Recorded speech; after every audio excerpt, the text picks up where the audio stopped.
আসসালামু আলাইকুম। আমি মোহাম্মদ মাহমুদ হাসান, সহকারী শিক্ষক, কৃষি শিক্ষা, গ্রিনফিল্ড স্কুল অ্যান্ড কলেজ।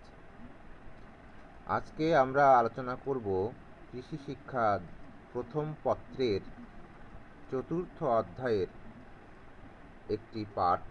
সেটি হলো কৃষির জলবায়ুর ধারণা ও উপাদান। জলবায়ুর ধারণা পেতে গেলে আমাদেরকে প্রথমে আবহাওয়া সম্পর্কে ধারণা লাভ করতে হবে। কোনো স্থানের দৈনন্দিন বায়ুমণ্ডলের অবস্থাকে আবহাওয়া বলে। আবহাওয়ার কিছু বৈশিষ্ট্য রয়েছে, সেগুলো হলো আবহাওয়া কোনো স্থানের স্বল্প সময়ের বায়ুমণ্ডলীয় একটি অবস্থা।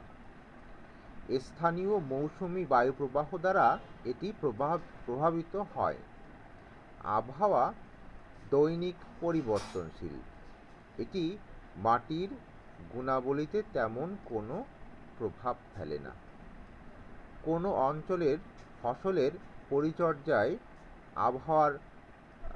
আবহাওয়া প্রভাব বিস্তার করে।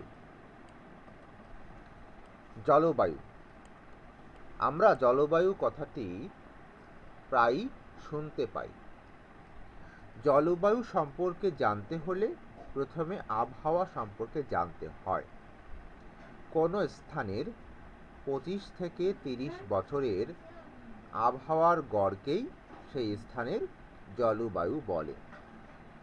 জলবায়ুর কিছু বৈশিষ্ট্য রয়েছে, সেগুলো হলো কোনো স্থানের দীর্ঘ সময়ের বায়ুমণ্ডলের গড় অবস্থাই হলো জলবায়ু।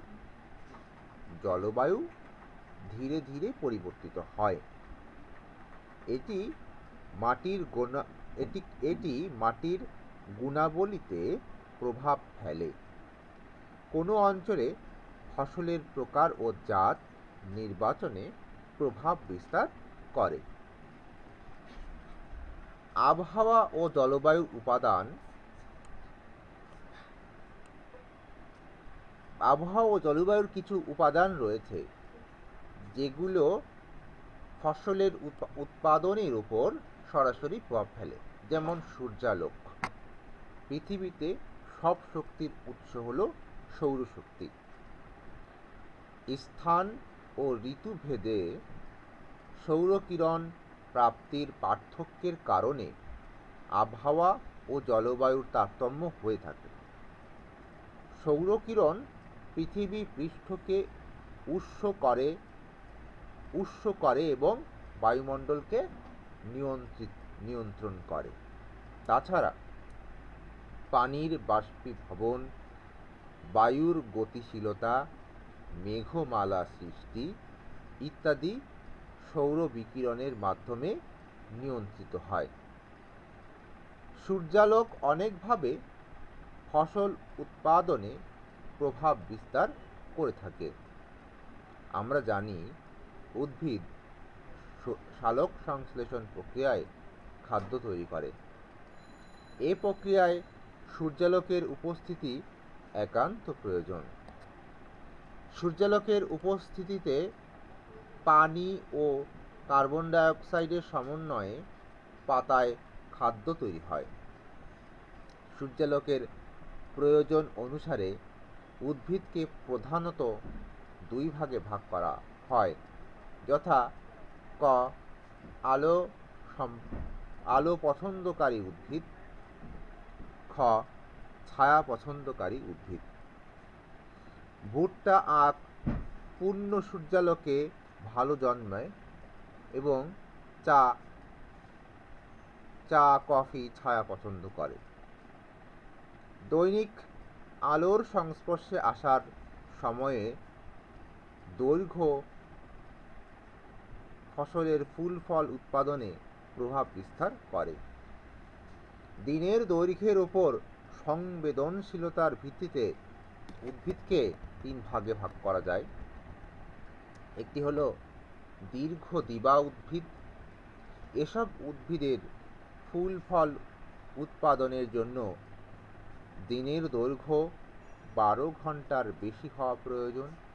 যেমন আউশ ধান, পাট, চাল কুমড়া, চিচিঙ্গা, ধুন্দল ইত্যাদি। স্বল্প দিবা উদ্ভিদ বা ছোট দিনের উদ্ভিদ, এসব উদ্ভিদ ফুল ফল উৎপাদনের জন্য দিনের দৈর্ঘ্য 12 ঘন্টার কম হওয়া প্রয়োজন।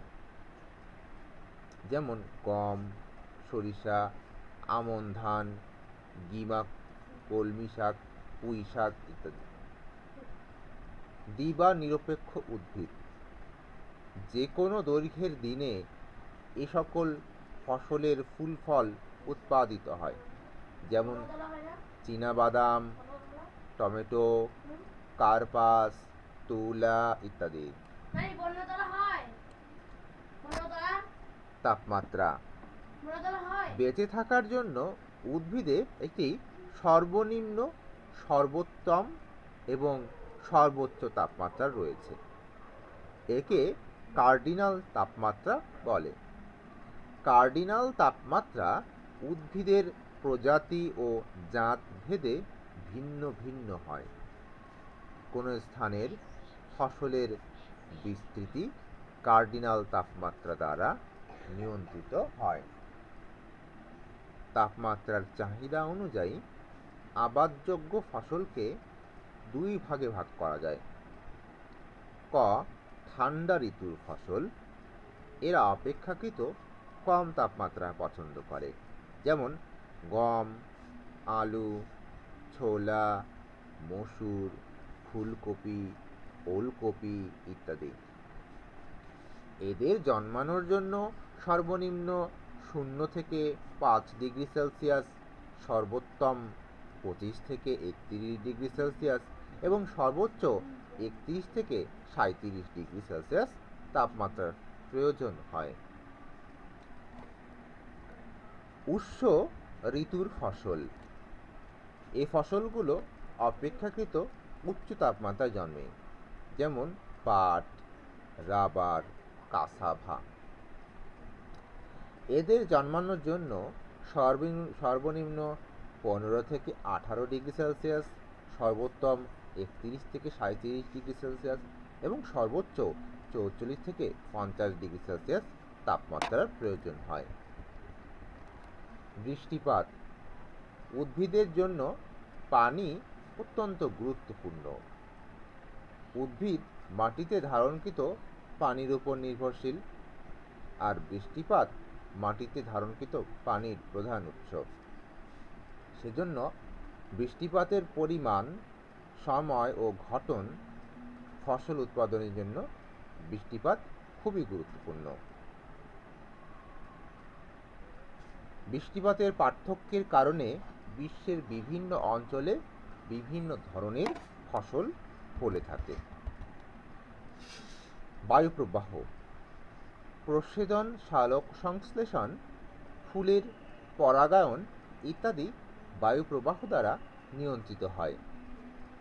বায়ুচাপ প্রক্রিয়া, বায়ুচাপের হ্রাস বৃদ্ধি বৃষ্টিপাতের মৌসুমকে প্রভাবিত করে। বায়ুচাপ হ্রাস পেলে সাইক্লোন, মেঘ, বৃষ্টির সম্ভাবনা বাড়ে। বায়ুচাপ বাড়লে শুষ্ক আবহাওয়া বিরাজ করে। বাতাসে জলীয় বাষ্পের পরিমাণ, ফসলের প্রাথমিক বৃদ্ধি পর্যায়ে উচ্চ জলীয় বাষ্প সহায়ক ভূমিকা পালন করে। দানা গঠন পর্যায়ে নিম্ন জলীয় বাষ্প দানার সংকোচন ঘটাতে পারে। বাতাসে অধিক জলীয় বাষ্পের পরিমাণ রোগ, জীবাণু ও পোকার বিস্তার ঘটাতে পারে। শিশিরপাত ও কুয়াশা, কোনো সময় শিশিরপাত ও কুয়াশা বায়ুর আর্দ্রতা বাড়িয়ে ফসলের রোগ বিস্তারের অনুকূল পরিবেশ সৃষ্টি করে। সমুদ্র স্রোত উপকূলবর্তী অঞ্চলের তাপমাত্রা ও বৃষ্টিপাতকে নিয়ন্ত্রণ করে। শীতল স্রোতের উপর দিয়ে বায়ু প্রবাহিত হলে তাপমাত্রা ও বৃষ্টিপাত কমে। স্রোত উৎস হলে দুটোই বাড়ে। ভূমি বন্ধুরতা, সমুদ্রপৃষ্ঠ থেকে কোনো স্থানের উচ্চতা ওই স্থানের জলবায়ুকে নিয়ন্ত্রণ করে। উচ্চতা বাড়লে তাপমাত্রা, বায়ুর চাপ কমে। আবহাওয়া ও জলবায়ুর পার্থক্য। আবহাওয়া হলো প্রতিদিনের, প্রতি মুহূর্তের বায়ুমণ্ডলের অবস্থা। জলবায়ু হলো 20 থেকে 30 বছরের গড় বায়ুমণ্ডলের অবস্থা। আবহাওয়া যে কোনো সময় পরিবর্তন হতে পারে, জলবায়ু দীর্ঘ সময়ে পরিবর্তিত হয়। আবহাওয়া অল্প সময়ের পরিস্থিতির ফলাফল, জলবায়ু দীর্ঘ সময়ের পরিস্থিতির ফলাফল। হঠাৎ করে ঝড়, বৃষ্টিপাত আবহাওয়া দ্বারা নিয়ন্ত্রিত হয়। মৌসুমীর ওপর নির্ভর করে বৃষ্টিপাত হয়ে থাকে, যেমন শিলাবৃষ্টি, কালবৈশাখী ঝড় ইত্যাদি। মোট সূর্যালোক ঘন্টার ওপর আবহাওয়া নির্ভর করে। মোট সূর্যালোক ঘন্টা এবং দিনের দৈর্ঘ্যের উপর জলবায়ু নির্ভর করে। ফসলের উৎপাদন এবং ফলন অনেকাংশে আবহাওয়ার উপর নির্ভর করে। জলবায়ু ফসলের ফলন ও উৎপাদন নিয়ন্ত্রণ করে। আবহাওয়া কোনো নির্দিষ্ট এলাকার মাটির গঠন ও স্থায়ী গুণাবলী নিয়ন্ত্রণ করে না। কোনো এলাকার মাটির গঠন ও স্থায়ী গুণাবলী নিয়ন্ত্রণে জলবায়ুর প্রভাব রয়েছে। ফসলের চাষাবাদের জন্য দৈনন্দিন কার্যাবলী অনেকাংশে আবহাওয়া দ্বারা নিয়ন্ত্রিত হয়। ফসলের উপর নির্ভর করে বিভিন্ন ঋতুতে বিভিন্ন ফসল চাষাবাদ করা হয়।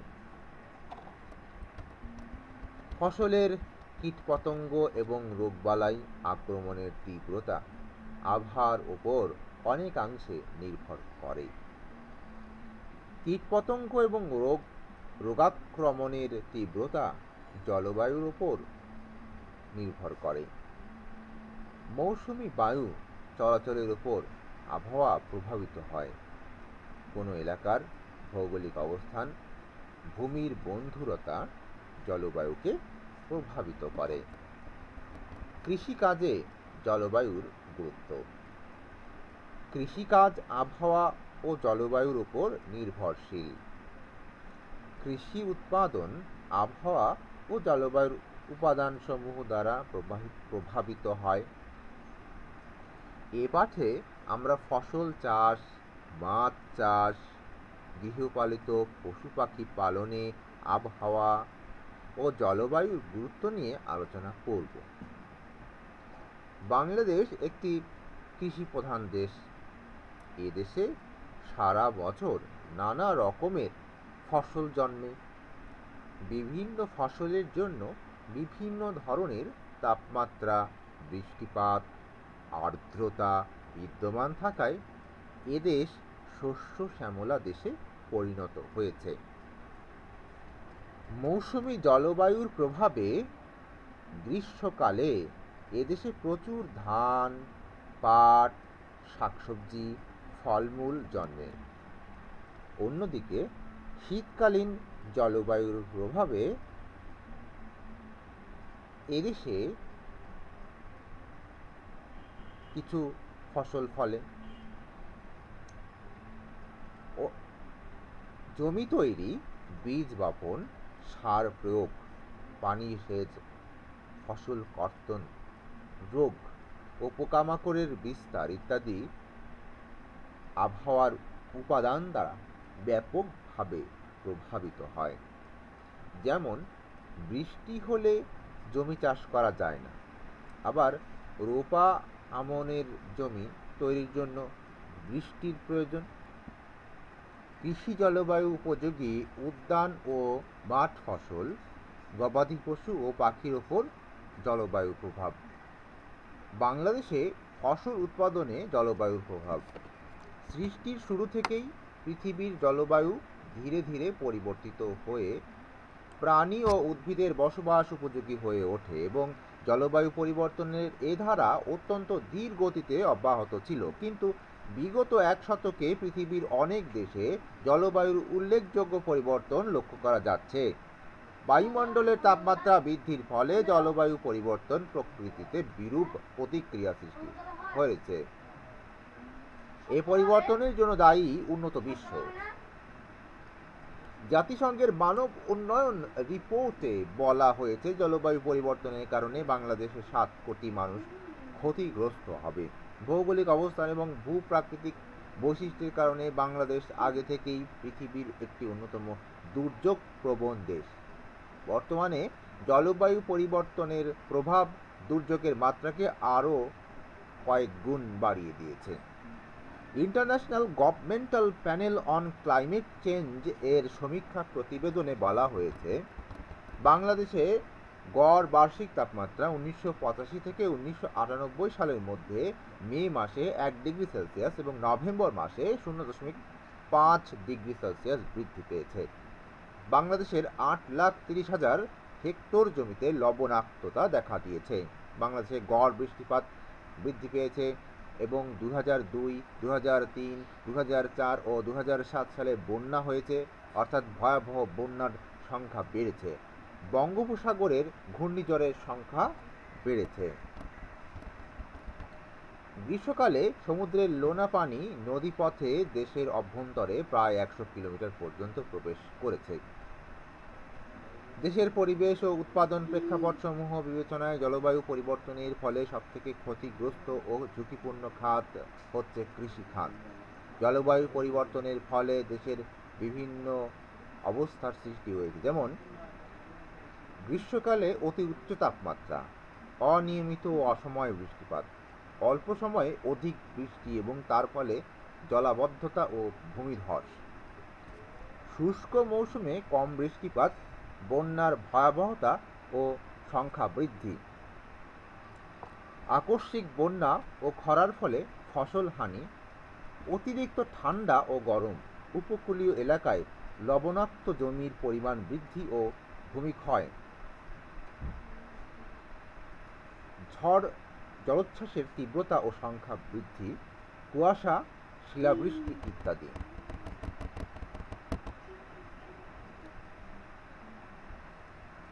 ফসল উৎপাদনে তাপমাত্রার প্রভাব। আমরা আগেই জেনেছি, জলবায়ু পরিবর্তনের কারণে বাংলাদেশে গ্রীষ্মকাল ও শীতকালে তাপমাত্রা বৃদ্ধি পাচ্ছে। পাশাপাশি গ্রীষ্ম ও শীতকালে তাপমাত্রার হ্রাস বৃদ্ধির অস্বাভাবিক আচরণ লক্ষ্য করা যাচ্ছে। কখনো কখনো গ্রীষ্মকালে অতি উচ্চ তাপমাত্রা এবং শীতকালে অত্যধিক শীত পড়তে দেখা দিয়েছে। তাপমাত্রা বৃদ্ধির ফলে বাংলাদেশে উপসি ধানের ফসলের ফলন কমে যাচ্ছে এবং গম এর রোগ বেড়ে যাচ্ছে। এখনকার চেয়ে দেশের তাপমাত্রা 2 ডিগ্রি সেলসিয়াস বৃদ্ধি পেলে গম উৎপাদন সম্ভব হবে না। আলু ও অন্যান্য শীতকালীন ফসলের উৎপাদনে ধস নামবে। ধানের জন্য অসহ্য গরম তাপমাত্রা হলে 35 ডিগ্রি সেলসিয়াস। ধানের জন্য অসহ্য গরম তাপমাত্রা হলো 35 ডিগ্রি সেলসিয়াস।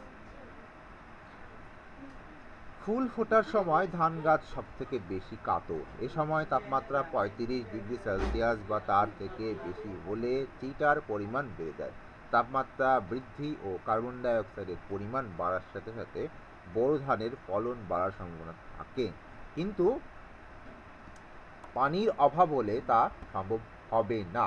নিম্ন তাপমাত্রার কারণে ধান গাছের স্বাভাবিক বৃদ্ধি ব্যাহত হয়।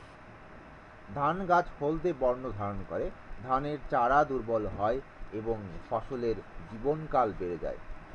আগাম রোপণ করা বোরো ধান এবং দেরিতে রোপণ করা আমন ধানের ফুল আসা এবং পরাগায়নের সময় তাপমাত্রা হ্রাস পেলে ফলন কমে যায়, ফলে ধানে অতিরিক্ত চিটা দেখা যায়। এই অবস্থায় খাপ খাওয়ানোর কৌশলগুলো সঠিক সময়ে রোপণ, তাপমাত্রা সহনশীল ফসল বা ফসলের উন্নত জাত এর উন্নয়ন ও এর আবাদ এলাকা বাড়াতে হবে। জলবায়ু পরিবর্তন পশু পাখির ওপর কী প্রভাব ফেলে এই বিষয়ে এ পর্যায়ে আলোচনা করা হবে। পৃথিবীর তাপমাত্রা ও মানুষ কর্তৃক পরিবেশ ধ্বংসই জলবায়ুর পরিবর্তনের অন্যতম কারণ। আমাদের দেশ নিয়মিত বিভিন্ন প্রাকৃতিক দুর্যোগে ক্ষতিগ্রস্ত হচ্ছে। জলবায়ু পরিবর্তনের ফলে এ সকল প্রাকৃতিক দুর্যোগ দেশে দেশে প্রতিনিয়ত আঘাত ফেলছে। বিভিন্ন ধরনের প্রাকৃতিক দুর্যোগ যেমন জলোচ্ছ্বাস, সামুদ্রিক ঘূর্ণিঝড়, প্রবল বায়ুপ্রবাহ, বন্যা ও খরা প্রভৃতি কারণে পশু পাখির ব্যাপক ক্ষতি হয়। ফলে খামার মালিক বা কৃষকেরা অর্থনৈতিকভাবে লাভবান হন না। এই ক্ষতির পরিমাণ কিছুটা পুষিয়ে নেওয়ার জন্য দুর্যোগকালীন ও দুর্যোগ পরবর্তী সময়ে কতগুলো পদক্ষেপ গ্রহণ করা উচিত। বাংলাদেশের প্রাকৃতিক দুর্যোগের বাস্তবতা মেনে নিয়েই সামুদ্রিক ঝড়, টর্নেডো, বন্যা, খরা, পাহাড়ি দল, অতিবৃষ্টি ইত্যাদির বিরুদ্ধে প্রতিরোধ বা সতর্কমূলক ব্যবস্থা গড়ে তুলতে হবে। ইতিমধ্যে উত্তরাঞ্চলের বরেন্দ্র ভূমির শালবন, রাজশাহী অঞ্চলের পত্নীতলা ও নদীপুরের জঙ্গল সম্পূর্ণ বিলুপ্ত হয়েছে, যার ফলে এ অঞ্চলে প্রচণ্ড খরা সৃষ্টি হয়েছে। এসব বনাঞ্চলের পুনঃপ্রতিষ্ঠা ছাড়াও উপকূলীয় বনায়ন পরিকল্পনা, পার্বত্য চট্টগ্রামের অশ্রেণীভুক্ত বনাঞ্চলের বনায়ন সম্প্রসারণ, দেশের নদ নদী খাল উদ্ধার ও পুনঃখনন এবং ছোট বড় পাহাড় রক্ষার পরিবেশ আইন অবিলম্বে কার্যকর করতে হবে। দেশের সামাজিক বনায়ন সম্প্রসারণ সহ ব্যাপকভাবে গাছ লাগাতে হবে। নিম্নে জলবায়ু পরিবর্তনে পশু পাখির সমস্যা মূল্যায়নের জন্য কিছু আলোচনা করা হলো। খরাজনিত সমস্যা। খরায় যে সকল সমস্যা দেখা যায়: 1 নম্বর কাঁচা ঘাসের অভাব, 2 নম্বর পানি দূষিত হয়, 3 নম্বর গবাদি পশু অপুষ্টিতে ভোগে, 4 নম্বর গবাদি পশুর বিভিন্ন রোগ ব্যাধি দেখা যায়, 5 নম্বর মাঠের ঘাস শুকিয়ে যায়, 6 নম্বর পশুর বহির্দেশের পরজীবীর উপদ্রব বৃদ্ধি পায়, অধিক তাপ পশু পাখির অসহনীয় অবস্থার সৃষ্টি করে, গবাদি পশুর স্বাস্থ্যের অবনতি সহ মৃত্যুর আশঙ্কা দেখা যায়। তাপ পীড়নে খামারে ব্রয়লার ও লেয়ার মুরগির মৃত্যু হয়।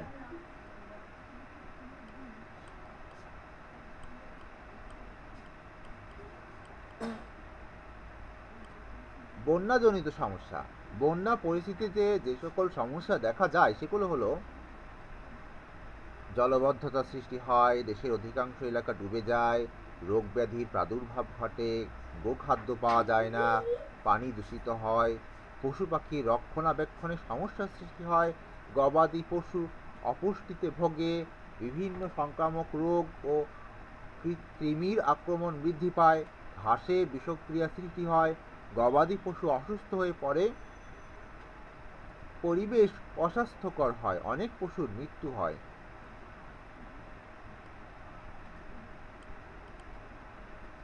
জলোচ্ছ্বাসজনিত সমস্যা। জলোচ্ছ্বাসের সময় যে সকল সমস্যা দেখা যায় সেগুলো হলো: জলোচ্ছ্বাস কবলিত এলাকায় পানি দূষিত হয়, জলোচ্ছ্বাস ও ঝড়ের ফলে বহু গবাদি পশু ও জীবজন্তু তাৎক্ষণিক মারা যায়, সৎকারের অভাবে মৃত পশু পাখি, পরিবেশ দূষিত হয়, পশু খাদ্যের অভাব দেখা যায়, জীবিত গবাদি পশু উদারাময় পেটের পীড়া ও পেট ফাঁপা সহ বিভিন্ন রোগে আক্রান্ত হয়ে মৃত্যুবরণ করে।